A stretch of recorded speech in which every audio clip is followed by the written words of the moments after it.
All right. Hi, everybody, and thank you for being here. Good to see a nice big group attending today's session to learn a little bit more about the nitty-gritty of advising and academic planning and academic customization in the College of Arts and Sciences in the Maxwell School. My name is Rachel Skipper. I'm not the star of today's show. I am the MC of today's show. And the important people for you to know on this call are Elena Williams, Olivia Ruggiero, and Jordan Beasley. So I'll let them introduce themselves. We can just maybe go in the order on the slide. Sure. Hi, everyone. Congratulations on being admitted into SU. My name is Elena Williams. I am the Director of First Year Advising in the College of Arts and Sciences in Maxwell. I am from Tampa, Florida. I don't know if anybody's from a warm climate on here, but I always offer, if you are, to send your children to me because you can survive and it is beautiful here. I've been at SU for about a decade. I've been in this office for about 7 years. I absolutely love this point in the semester, this point in the year where we can welcome our new students and answer all of the questions that you have. So I'm really excited to get started. Hey everybody, my name is Jordan Beasley. I'm a senior at the Maxwell School of Citizenship and Public Affairs. I'm also the president of the Black Student Union, and I'm from Atlanta. Hi everyone, I'm Olivia Ruggiero. I am a current sophomore here. I'm studying psychology and neuroscience, and I'm from Buffalo, New York. So I decided to stay in-state, and I love being here. Thanks, everybody. So now that you know who we are, I want to just kind of give you an idea of the run of show today. It should be a casual conversation about maybe a complicated topic, but that's okay. We can handle complicated topics. I will be pitching some questions that I know are on your minds to our panelists. So to Elena and also to the students. Excuse me. And if you have other questions for us, just leave them in the Q&A. So the Q&A will remain open and you can ask any questions you have there for us and we will respond. So first up, we are going to start by talking about summer and orientation. So what happens prior to your first day on campus? So first question, should I reach out to my advisor or will they reach out to me? When? And what will that interaction look like? So again, I'll let Elena chime in and then students who have stories, memories, feel free to chime in. Awesome. So the short answer is that once you are assigned an advisor in Arts and Sciences at Maxwell, which will happen in a couple of weeks around mid-May, you can always reach out to us, especially via email over the summer to ask questions initially. There's never a time where we would say, don't connect with us. We love to talk to you over the summer and get to know you better so that we can have you be most prepared for fall courses. But we will reach out to every student right around May 15th with a general welcome email that talks about, the importance of your syr.edu email address, making sure you're checking it, activating your net ID, some other housekeeping things. And then the following week, every student will receive an email from my office that gives them who their advisor is. And typically we include a little video to let the students know a little bit more about us. And that'll happen, like I said, around, May 23rd, last week in May. And from then on, you'll have our contact information. You'll be able to get in touch with us over the summer. We will have proactive programming, which I'm sure I'll talk about in a little bit, but that's really what that first interaction will look like. Us reaching out this next month, and then we'll talk about it in a little bit too, but the understanding students through the Qualtrics survey that we'll send to prepare for course registration. Awesome. Olivia, Jordan, thoughts, memories of that anxiety-inducing time before enrolling at Syracuse, but once you had committed? I can't think of anything. I mean, I did only start talking to my advisor when I got here, but it's definitely a good resource because those extra courses that you're able to sign up yourself for, especially for your first semester, I would reach out to your advisor because I didn't, and my class that I took doesn't go towards anything. So definitely reach out to your advisor because they're a really good resource to have. Nothing really for me on this. I transferred and didn't really start talking to my advisor maybe my junior year. Thanks for mentioning that, Jordan. I always forget that you were a transfer student. You've been so successful on our campus and you seem like just like any other student that would be a senior right now. If we have transfer students in the audience, let us know what your questions are in the Q&A. Jordan can respond or Elena can respond kind of in the open format session for Q&A at the end. Okay, so next question. What if I want to make changes to the schedule I'm given for my first semester? So as you know, our advisor will be reaching out. They'll be helping to build a schedule for you. We don't anticipate that it will be perfect. It should be near perfect, but you may want to tweak. So Elena, do you want to chime in on what that process would look like? Yes, so we send out kind of a getting to know you survey, which I mentioned, that Qualtrics survey in the beginning of June. And that survey is incredibly important to us to start to understand who our students are, what courses you've taken, maybe what AP courses you're expecting to transfer in, if you have any dual enrollment credit, but also what your interests are. So let's say you are a psychology major, and when you applied to Syracuse, you chose psychology and you want to pursue that major. We want to make sure we understand what other areas you might be interested in too, because the beauty of the degree in the College of Arts and Sciences in Maxwell is that it's very liberal and it allows it to be very interdisciplinary. So we want to make sure that we're getting you into coursework that makes sense for what you're interested in, even apart from your major. If you don't have a major, if you're not really sure, we get at just general areas of interest and then use those areas of interest to enroll you in introductory level courses that map to those interests. If you get your schedule, and I should clarify, we build a part of your schedule. Okay, so like Olivia mentioned, there's a couple of classes that you'll build at the end of the summer, closer to August, where they are more general electives. We make sure that you have all of the courses you would need that are required for your first semester.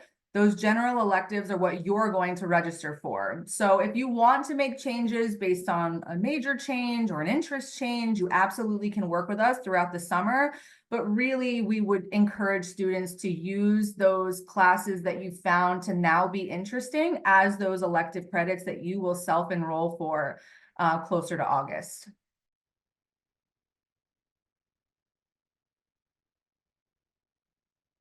Awesome. So in addition to those changes that we see students making during the summer, which like Elena said, we encourage you to trust us a little. You can make some changes. We know that there will be much more growth happening during the time you're at Syracuse. That sometimes does happen the first semester. So kind of moving forward, what might those classes look like? Will I take classes in my major? I have students asking me this all the time, like, will I get to take a neuroscience course, right? If I'm a neuroscience student, for example. And then what if I'm undecided, which is sort of a separate topic. So I'd like it if Elena could chime in on this. And then Olivia and Jordan, I'll give you a warning that I'm going to ask you to think back to the first classes that you were assigned at Syracuse, if you remember. And I'll have you chime in on what you kind of felt about your initial starting point with your classes with us. Okay, so the short answer, yes, you will take courses in your major, but that can be complicated based on what your major is. So Rachel used neuroscience as an example, which is always a fun one. What we do in advising is try and position our students to be the most successful that they can be in their courses. A major like neuroscience, which is one of our ILMs, requires an additional anchor, main, core major, however you want to refer to it, to complement it. So if you are a neuroscience major or forensic science major or ethics or one of the ILMs, we will want to hear more about the additional interests to make sure that we're getting you into the class for that additional interest. For neuroscience, for example, our students are much more successful in the introductory neuroscience course if they have a background in biology. So we would be making sure that students who are coming in as neuroscience majors are taking our intro level biology course in that first fall semester. And if not, perhaps you have AP biology or you feel really confident in it. So it may not be that you take any U211, which is our intro neuroscience course in the fall semester, but by taking biology, you are taking a course technically towards your major because it's going to prepare you for that first course. A lot of our students pair majors like neuroscience with psychology. So in that instance, if you indicated, I know, Olivia, I oversee psychology, so I'm partial to psych. But Psych 205 is our introductory psychology course. So right now, students like Olivia and Jordan just went through a registration process for the fall semester. It was probably frustrating for them because we have lots of seats reserved for you all. We have lots of our seats in our current courses reserved for the incoming freshmen to ensure that you have access to those introductory level courses, which a lot of our seniors like to take when they get senioritis. So we're essentially guaranteeing that you'll be able to get into at least 2 of the courses that we register you for toward your major or a major of interest. Again, if you're undecided, we're using that survey to get to know perhaps like what avenue we should take first, if you'd want to take social science courses or humanities courses, or if you're scared of natural sciences, like most of us are, maybe avoiding those for the first semester. There's a lot of flexibility, and we do our best to be really proactive and intrusive in the most positive, impactful way to ensure that we are setting you up to be successful and really enjoy your fall classes. Great answer, and thanks for the detail. If anyone has questions about Sorry. like, what about this major? No, it's great. If someone else has questions like, what about this major? What about that major? Go ahead and ask. I can't promise that we'll be able to focus in that much detail today, but I can definitely email you more info after today's session. As promised, I want to tag in Jordan and Olivia to talk about their first schedule. And again, Jordan, from a transfer student perspective, how you felt about that transitional set of classes that you received. If you want to start, Jordan, you could kick off and then we'll go to Olivia. Okay, so for me, as a transfer student, my first semester really wasn't that hard. I was mostly focused on classes within my major and just had maybe a history and writing course thrown in there just to just be able to meet requirements. But really, overall, as long as you stay on top of your work, your first semester is going to be easy. Jordan is also So- a very skilled student, so I hope you're not giving false sense of hope, Jordan. So for my experience, I actually came in as a biology major, and I started off in intro bio and intro chemistry, which seems really daunting and really scary, but both of those professors are solid and they are really helpful.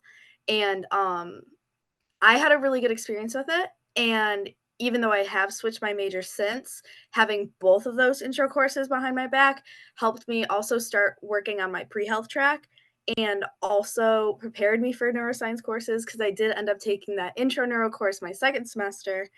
And having that more general science background was definitely helpful. So I would recommend trying to do those either your freshman or sophomore years. Thank you.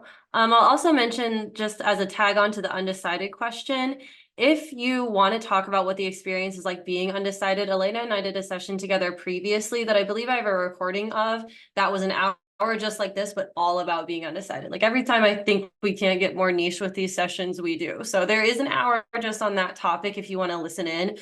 Just email me and I could send you that recording. I also, sorry, Rachel, Olivia reminded me, being pre-health or pre-law is a question that we ask on the survey. So if you're interested in pre-health, anything in health, nursing, vet, dental, med, we want to know that because you don't have to be a biology major to go to medical school. So it could be that you're interested in history, but you want to go to med school. That's great. We just want to make sure that you're in the intro history course, but you're also in, at the very least, the introductory chemistry course so that you can excel through chemistry and be prepared to take the MCAT and avoid having a gap year between undergrad and medical school. So we certainly take that into consideration as well. Great point. Thanks for including that. I see a question in the Q&A that is timely for right now. So if your question is in the Q&A and not answered, don't worry. I'm saving the kind of scattered ones for our general Q&A. But one that is pretty timely is when in the summer would someone know their fall schedule? And Elena, I know we can't be really specific with dates, but do you have a general like month then when this would be done or a time of month? It's probably early July that you would be able to see your schedule. There's rules beyond my office. They're called provisioning rules, where students have access to specific programs in what we call PeopleSoft or MySlice. And that normally happens in July. So we typically wait on that so that we're not sending I call them stale, stagnant schedules that we may still be adjusting. Students are also always sending us AP credit and transfer credit and IB credit all throughout the summer, which makes us have to then adjust schedules most of the time. So at the very latest, it would be mid-July, but sometime in early July, probably you would have your original or your initial advisor built portion of your schedule. Awesome. That's helpful for me because I've been getting a lot of those questions via email right now. So thanks to the person who anonymously asked. I know you're not the only person wondering that. Okay, so next question. What if I decide after I take some classes that I don't actually like this major? What if I want to add additional majors down the road? So let's just start with question one. What if I change my mind? That happens so often. I actually encourage it. I always tell people I'm definitely going to medical school. I want to help people. The only way I can do that is to become a doctor. I took Gen Chem 2 and went into organic chemistry and thought there's absolutely no way that I can do this. How can I use my intrinsic motivation and interest to help people, but not go to medical school? And sometimes it takes actually being in the classes to understand that. And I didn't realize that until I took the courses. So it's completely normal. It's completely encouraged for you to try your major. If you think you're interested in biology, perhaps you take Bio 121. If you know you're not going to love it, you still are taking a natural science towards your degree progress. It's not fully lost. And then you work with us in that first fall semester to say, okay, what was it about biology that I originally loved? And what do I not like about the actual class? And then we do a lot of work with students. And honestly, the other half of our job is career advising, which for freshmen just really means getting engaged on campus, getting into student organizations, meeting people, understanding different job options, really navigating interests and mapping those interests to different sectors and job options and volunteer work. So it's really a lot of exploration, and there's no way. I always tell my students it's just as valuable to know what you don't want to do than it is to know what you do want to do. Because if you know you don't love natural science courses like biology and chemistry and things like that, then we know we can move from that general sector and look at other options for potential career paths and majors. Olivia, we talked about this a little bit before the session. Is this a topic you would want to chime in on with your personal experience? Yeah, of course. I actually had a very similar experience to Elena. I started off biology and I was like, oh, I'm gonna be a doctor because I always loved science and I always considered myself to be a scientist. But not that I didn't enjoy intro bio. I did enjoy the course. I thought it was very interesting. But after talking to fellow students and hearing about the future classes I had to take, I realized that may not be for me. So I spoke to my advisor and I asked her about other future paths that could keep me in science and could also spark my interest because I took psychology courses in high school. I loved it. Don't know why I didn't apply as a psych major. So what I decided to do was add on my psychology major and pair it with the neuroscience ILM, which was a super easy process, especially since I did switch within the College of Arts and Sciences. But it is definitely not a hard process at all, especially if you start on especially if you start earlier, but you can do it whenever you need to. But yeah, it definitely was super easy for me and I'm very thankful for the decision that I made. I've had some students undergo some pretty interesting changes to their course schedules. So I hope that, or not course schedules, academic plans. So I hope that the conversations today make those of you who may be feeling a little uncertain feel a little better. And then kind of the next level of this conversation. What if it's not just that I want to change what I'm doing, but that I want to tack on additional things? That's again really common. About half of our students are double majoring. So Elena has a lot of experience with this topic, I'm sure. What if I want to add additional majors after learning more? And I'll tag on minors. There's been already a flurry of questions about minors in the Q&A. So what's the process for adding a major? What's the process for adding a minor? So the process is pretty simple. The process is an electronic form for adding a major. But before I get into the technicalities of that, I want to point out that throughout the summer, we will be teaching you the degree requirements with arts and sciences in Maxwell. And in those degree requirements is a liberal arts core, a major, and then you have to get to 120 credits. With the liberal arts core or your general education credits and your major, most students still have about 40 credits of electives that they take, including up to 24 credits of non-arts and sciences electives that still count toward your degree. And I say all that not to confuse you, although I realize it's probably confusing you, but to point out that it's so manageable to add a second major, and it's even more manageable and appealing to add a minor, especially even if it's a minor in another school. So let's say you are interested in business, but you don't want to have to take, 100 and however many credits in Whitman in finance and accounting and all those scary classes. You can still get a business minor with the benefit of having the degree in the liberal arts. So you're getting all of those critical thinking, teamwork, analytical skills, communication skills, but you're also getting the technical training in the business minor. And all of that fits within the 120 credits.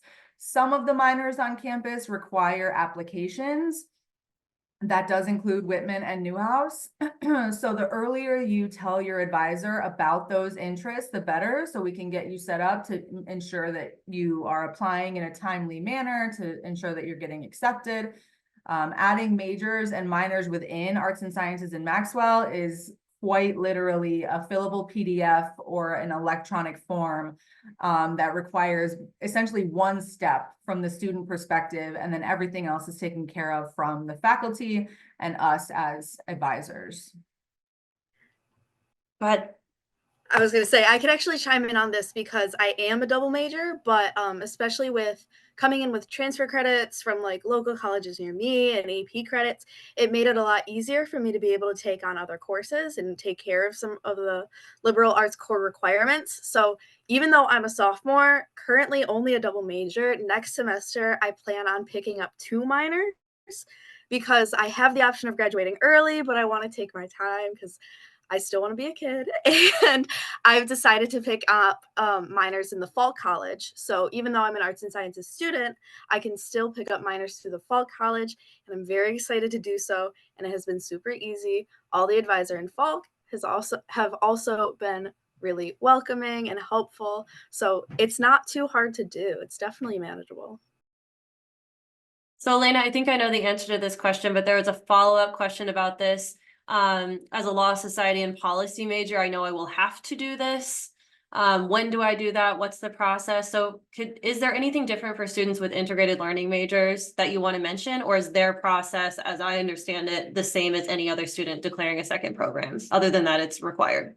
So if only the integrated learning major is the major you apply to Syracuse with, we would consider you an undecided student in terms of your main major, because you can't graduate with just the ILM.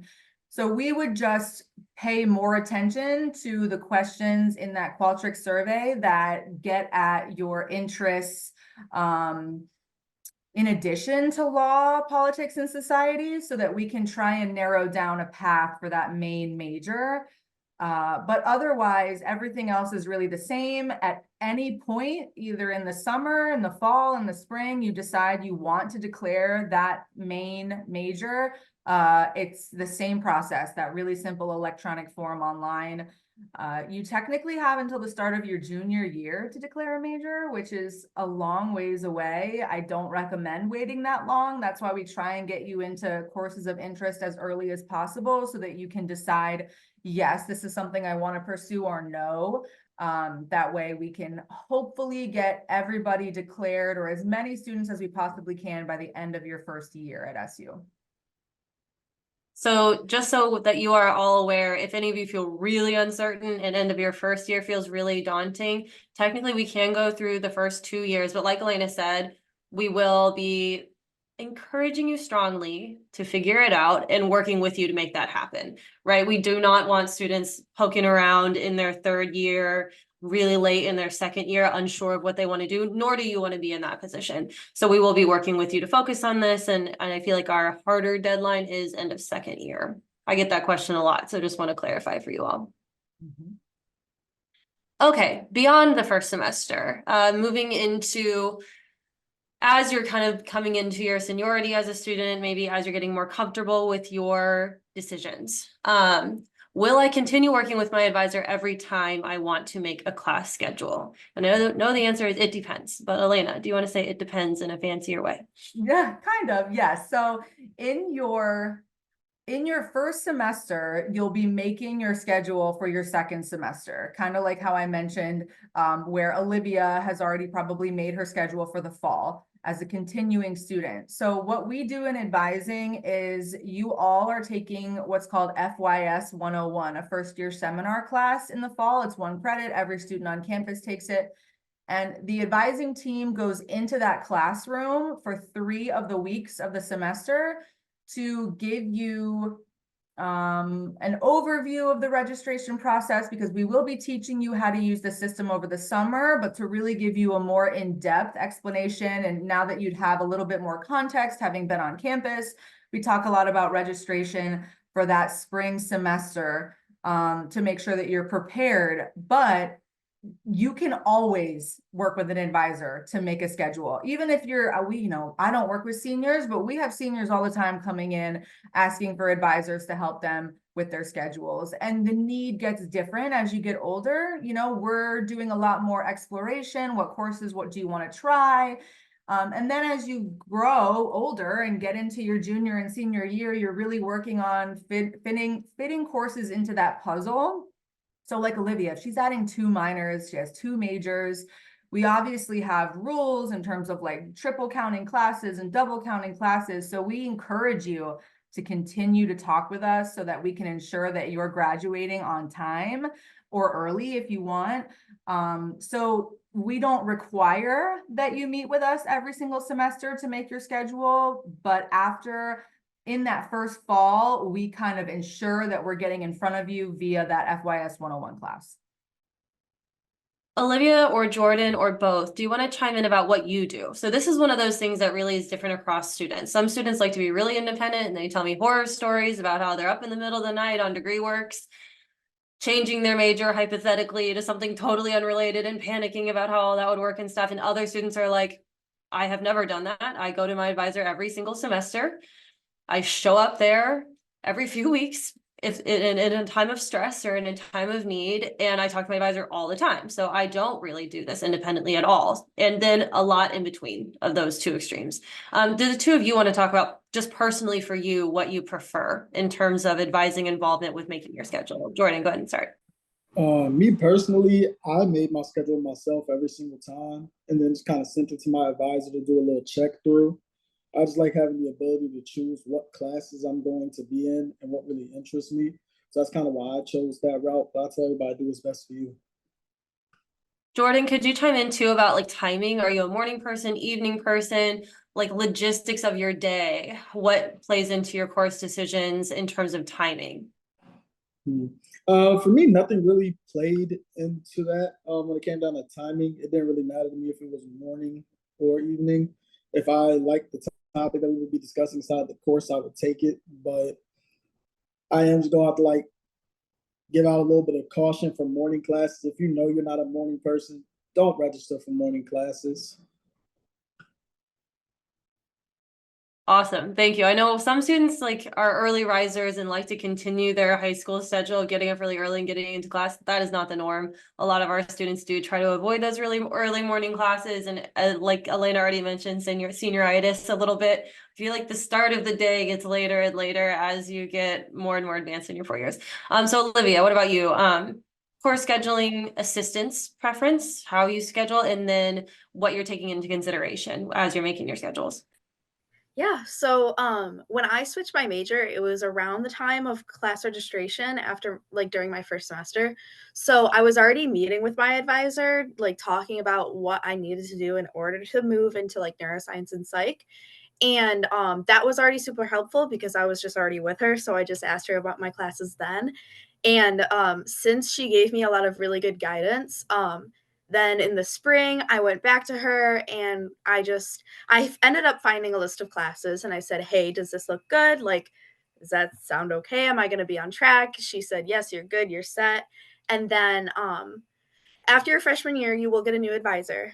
And I have loved both of my advisors. So then this year, I, in the fall, had my list of classes up.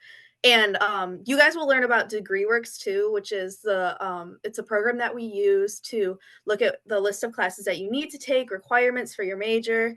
And that's how I set up my schedule, looking at what I need to do next, what I should do that's like a prerequisite for the next course and how I can sort of plan that out. Then I spoke with my advisor last semester about this semester. That's when I found out that I could graduate early. And we sort of talked about my process and whether or not I'm staying or if I'm leaving and that sort of thing. And she helped me plan out my classes and adding on minors. And also, some advisors have layouts for a 4-year plan. So if you're really type A and you really want to have your stuff straight, your advisor can give you a printout or they can work with you in order to create a 4-year plan for you. I will say registration sometimes is a rough one, but that's everywhere. And sometimes you can't expect to get everything that you need, but you always will have time in next semesters to be able to take the courses you need. And for me, considering my schedule, I don't like anything before 10, even though I can do it. I'm not like I don't get out of bed super late every day. Like I'm up at 8, but um I I don't really care as long as I get what I need and I do well. I don't really care.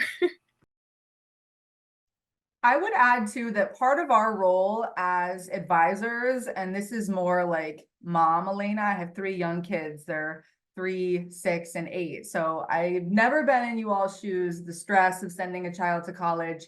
I've had the stress of sending my children to daycare and school and hoping that someone's going to take care of them. So I really operate off of that type of motherly foundation, whether the students like it or not. But it's our job to teach the students how to navigate these systems. We don't want it to be that as a senior, they're having us sit next to them and register them for classes with us sitting next to them. Ideally, we'd want it to be more of a partnership. We are extremely intrusive and proactive in that first year because we know it's confusing and students need a lot of help.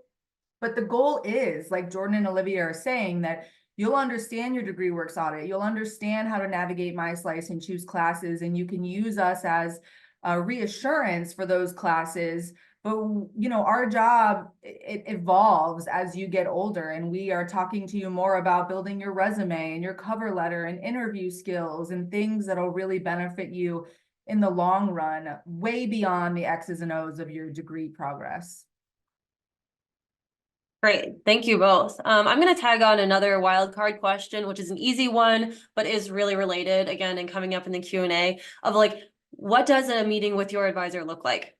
Physically, how do I do it? And what are the modes of communication? So I mentioned that provisioning word earlier. Over the summer in the very beginning, it'll look like emailing back and forth with us to figure out a day or time that works. And it's mostly through Zoom because many students are coming to SU from not the Syracuse area. So we'll meet a lot through Zoom over the summer.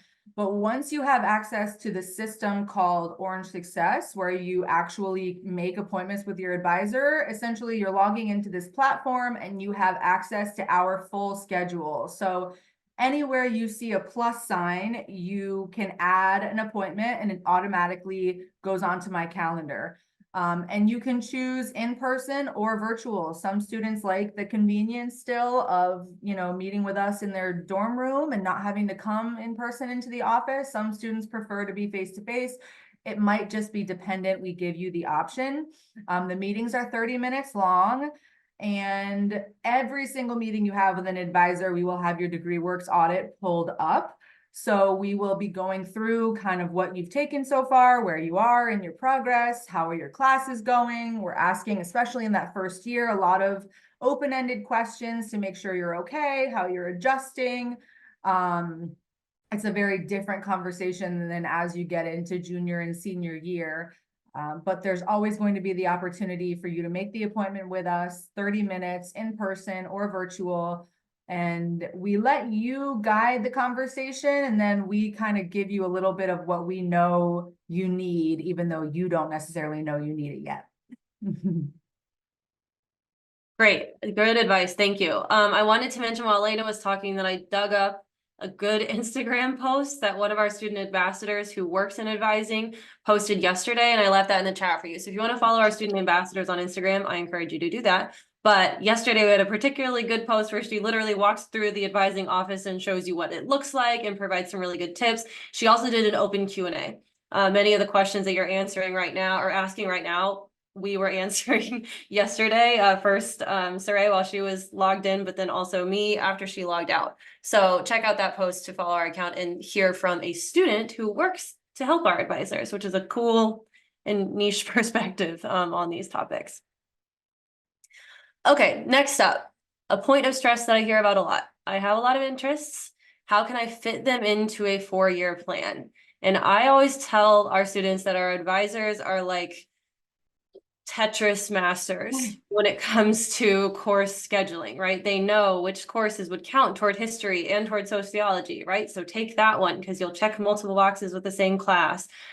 Creative ways to turn a collection of classes into a minor that you might not be aware existed, all these different things. So Elena can do this much more eloquently than I can, but Elena, do you have stories you want to share about students who have kind of accomplished a lot in a 4-year plan, and what are the keys? Yeah, I mean, I've had students that want to accomplish too much in a 4-year plan, where again, the mom in me comes out, and sometimes there's more value in 2 majors and a minor versus 3 majors and 3 minors. You'd be surprised. I mean, you can fit so much into our degree program, but we want to make sure that you are maximizing the potential that is the liberal arts core, your major, and the elective credits that you take. So Rachel is correct. There are classes that we call triple dippers, quadruple dippers, where if you have 4 different areas of the liberal arts core that you're still needing courses in, there could be one class. And if you've been here for a decade like me, you start to memorize these classes and dream about them and say them in your sleep. So we are often looking at students' degree audits and saying, hey, if you take WGS 101, you're going to get the idea credit, you're going to get the critical reflection, the writing intensive, and the humanities credit. And I see Olivia smiling because it's such a class. And don't worry, WGS 101 is one of the classes that we have reserved for first-year students that some of the seniors are probably mad they weren't able to enroll in this semester. But it is a little bit like Tetris. But the point of it is to fit a lot of different interests in. The point of it is, if you like psychology and neuroscience, those two just marry together very well. And then, Olivia, I don't know that this is one of the minors you are pursuing, but there's a human development and family science minor in Falk, which is the perfect complement to psychology majors. And so we encourage students, hey, if you took HFS 202 and you really liked it, that's part of the advising conversation too. When you're meeting with us, we're looking at the courses you've taken and saying, hey, how is HFS 202? And if a student says they like it, then we say, did you know you could declare a minor in human development and family science if you just took X amount of additional coursework to make it happen. There's also value in the courses that you take not becoming a major or a minor, and ways you can put them on your resume to show that diversity in coursework. Like if a biology major takes a couple courses in creative writing, Creative writing is not something that a student would or anybody, an employer or grad school admissions would necessarily believe you'd be taking creative writing courses if you were a bio major. So we want to find ways for you to highlight those different classes in things like your resume, your cover letter, and in your conversations for interviews. So truly an interdisciplinary program. We encourage it. We don't want, especially in this first year, to put too much pressure on students to feel like they have to pick many different things. The most successful students, that kind of happens organically as you go. It's like you read my mind, Elena. Next question is, when will I start having professional development conversations with my advisor? Olivia and Jordan, I would welcome you to chime in on this topic, even if you're not having these conversations with your Arts and Sciences Maxwell academic advisor. I know you're both developing professionally, and Jordan, I know you've mentioned other mentors you have on campus to me before.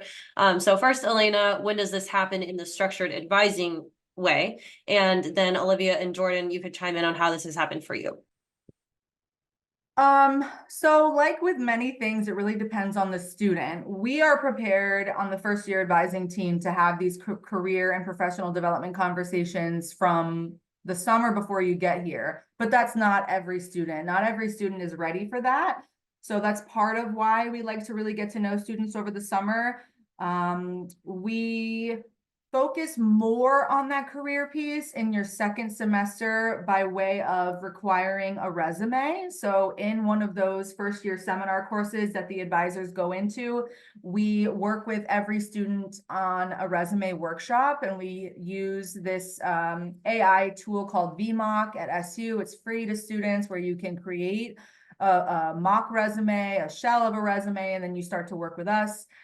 Really, the career and professional development conversations at that first year level are, for the most part, about gaining competencies or skills for potential employment, whether that's student employment, federal work-study employment, even just volunteering. Lots of things require a resume and require a student's ability to acknowledge and understand the skills that they're gaining through their coursework and experiential learning opportunities. So we're just there to help a student understand, like, hey, you might not like this statistics course, but you're doing well in it, and you'll be able to speak to the analytical pieces that you've learned to help you get a job in different sectors and not just kind of in one different area. So we're definitely focused on those soft skills and the value of a liberal arts education in that first year. And then I would say, like Olivia said, you will get another advisor in your sophomore year. So you'll have 2 advisors, ideally. It will be your first year advisor, and then from sophomore to senior year, you work with an advisor who has a specialty in your major. And that's really the person who spends more time with you on the typical career, professional development, graduate school, full-time jobs, study abroad, study away opportunities. We also had a question, so I'll just chime in on this really quickly, from a pre-med student who asked about pre-health and pre-law. Well, they didn't ask about pre-law advising. I'm going to talk about it anyway. These are advisors who advise students specifically on those application processes, right? So this is not a group of students that I need to explain about the stressful nature of an application process, right? If you're going to law school, you're going to med school, or another health professional school, you have to do it all again in a few years. And so that is an entirely separate advising office, a separate group of advisors that works with students from any school or college around campus just on those goals for that application. What school should I be applying to? What do they want to see? What courses do I need to do? But also, what research experiences should I be thinking about? What would be good internship opportunities? Might I need to develop interview skills specifically for those applications to those schools? So that's a separate form of advising. I'll leave information about them in the chat for you if you want to learn more about them. We've done, again, hour-long info sessions on both of them, and you can watch those sessions after this one. You will be assigned an advisor on my team for your first year, though, regardless, even if you're pre-health. And then instead of going to that major specific advisor in your second year through senior year for pre-health advising, you get moved to our pre-health advising office. And those are the specific advisors. First year, it's pretty similar across the board. That's why you're taking your bio, your chemistry, your calculus. and really laying the foundation. Olivia, Jordan, do you want to chime in on any of this? Your professional development, what you've done with advising, what you've done in addition to or outside of advising?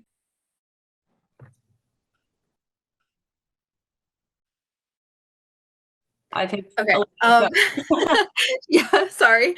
I started talking with my advisor about possible internship opportunities to put credits towards last semester. And so that would be like an internship that I'm doing while I'm still here at Syracuse. I haven't really talked about postgraduate anything career-wise, upper school wise with my advisor yet, but what I have done through my advisor is I went on the psychology immersion trip. They offer through our advising office immersion trips each semester. I don't know what they have outside of psychology and pre-health.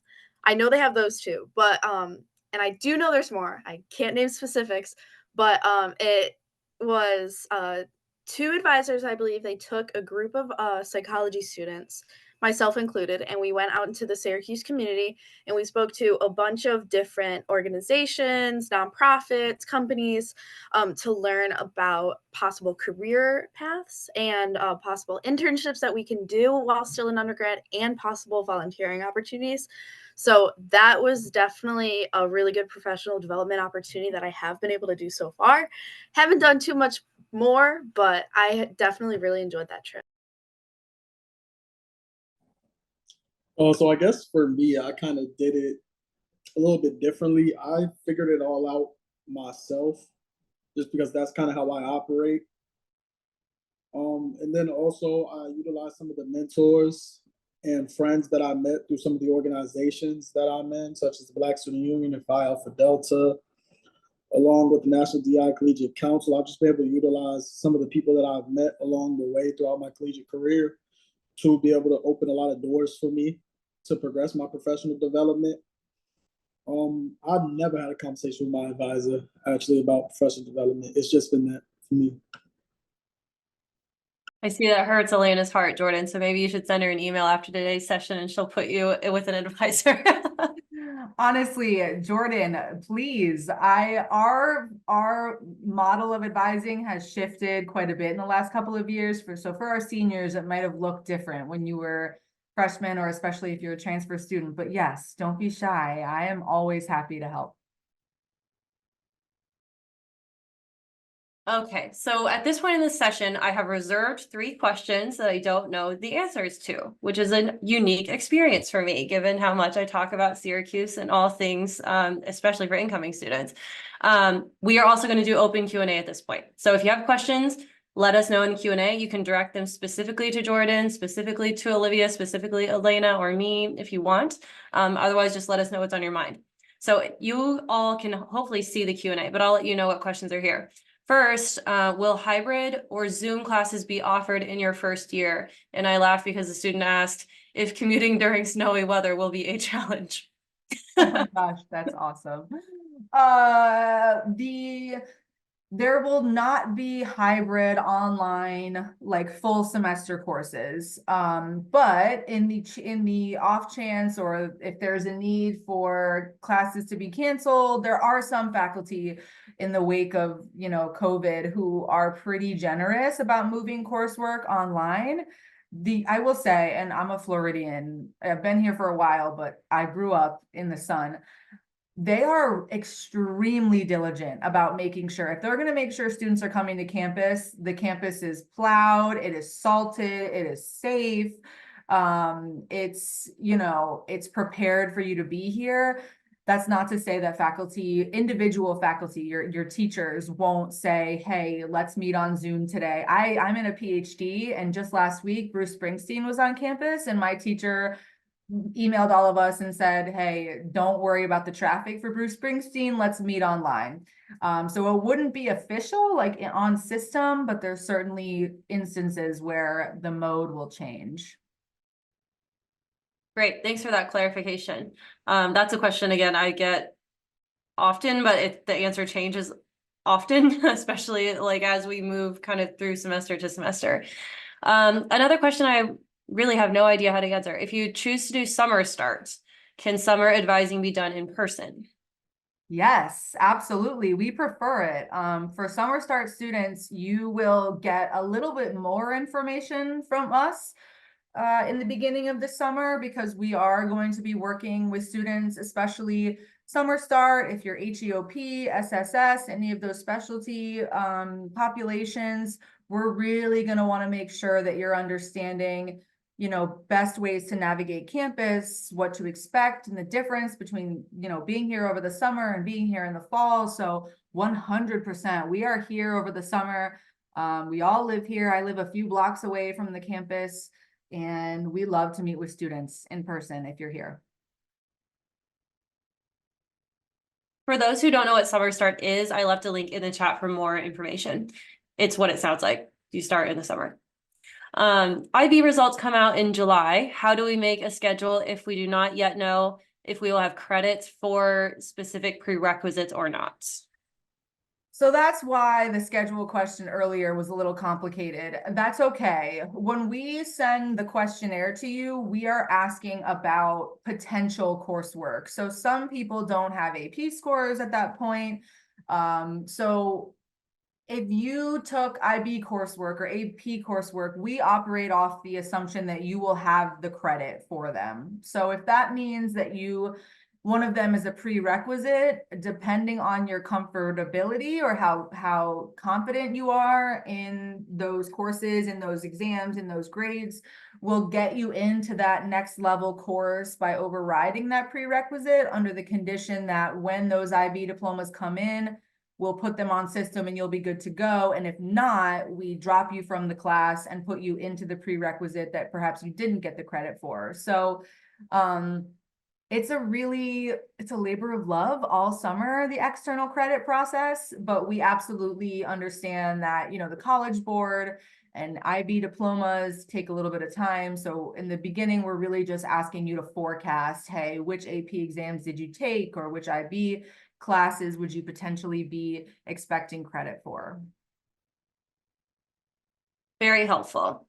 I also have been getting a couple questions about transfer credits and like how do you evaluate those? Do you want to give a quick overview of how transfer credits are evaluated over the summer for incoming students who did take some college classes as high school students, and how the standard transfer credit process, like in Jordan's case, works when a student is transferring in from actually having enrolled in a full-time in another university?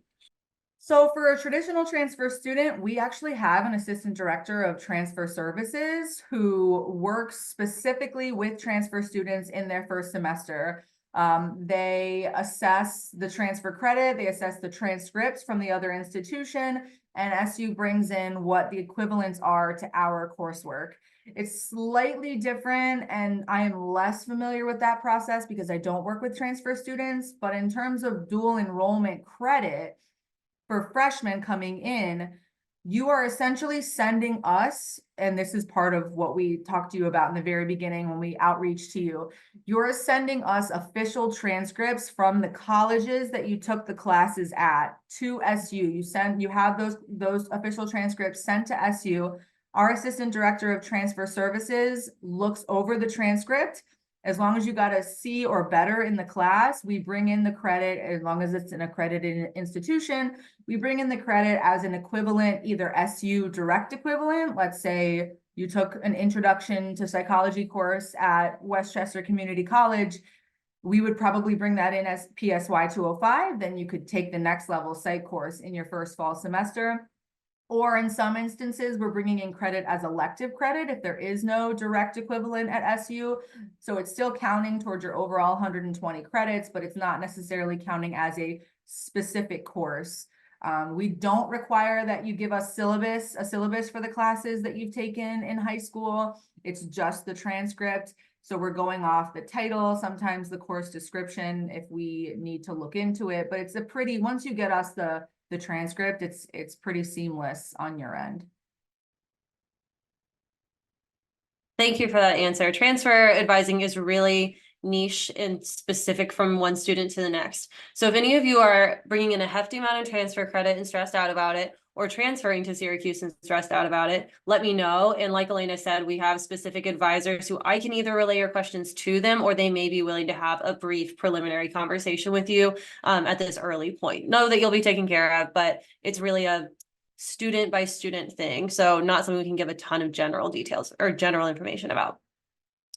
Okay, this will be our last question for today so that we can wrap up on time. Thank you all for asking so many good questions. This was really heavy lifting we're doing in this session. So I'm glad that you're asking so many questions and that we're being able to answer so many of them.